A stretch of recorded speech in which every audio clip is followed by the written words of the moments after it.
আমি ত্রিপুরার ছাত্র যুব মণিপুরী সংগঠনের সাধারণ সম্পাদক।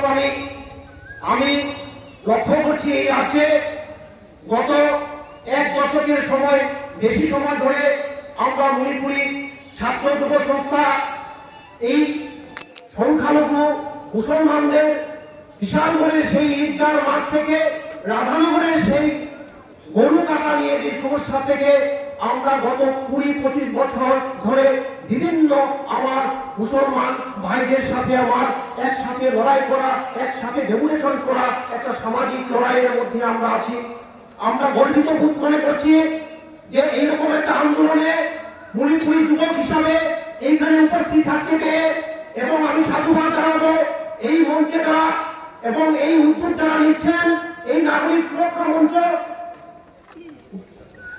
নাগরিক অধিকার মঞ্চ যে উদ্যোগটি নিচ্ছে, আমি মনে করি ত্রিপুরার ইতিহাসে, ত্রিপুরার গণতান্ত্রিক আন্দোলনে এটা একটা ইতিহাস হয়ে থাকবে। এই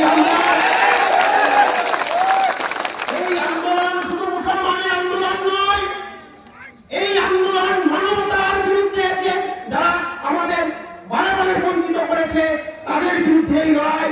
আর আমি বিশ্বাস করি মুসলমানরা কোনো লড়াই হারে না,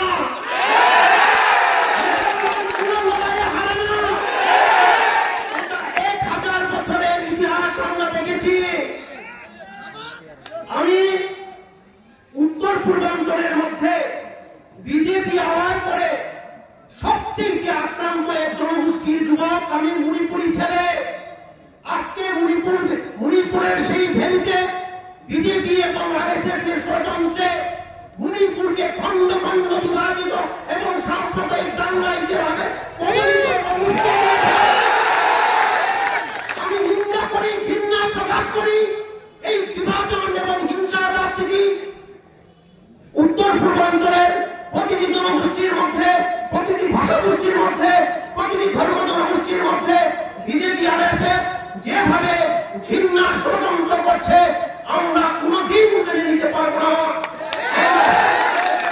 আমরা ভারতীয় জনগণ, আমরা ভারতীয় সেই ঐতিহ্যবাহী জনগণ, আমরা বারে শত্রুকে দমন করতে পেরেছি এবং আজকে এই সভ্যতা এতটুকু পর্যন্ত এসেছি।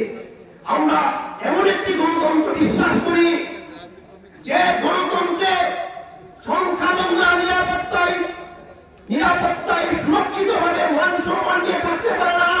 এই গণতন্ত্রকে আমরা মানি না। গণতন্ত্র ভালো এক সমৃদ্ধ এবং ভালো গণতন্ত্রের প্রথম বৈশিষ্ট্য হচ্ছে সংখ্যালঘুরা তার মান সম্মান কিরকম সুরক্ষিত, তার সম্পদ, তার সম্মান কিরকম সুরক্ষিত আছে, গণতন্ত্র তার উপর নির্ভর।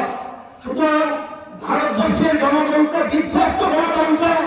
এই গণতন্ত্রকে রক্ষা করার জন্য এই লড়াই শুধু মুসলমানদের, শুধু মণিপুরীদের লড়াই আমি ভাবি না।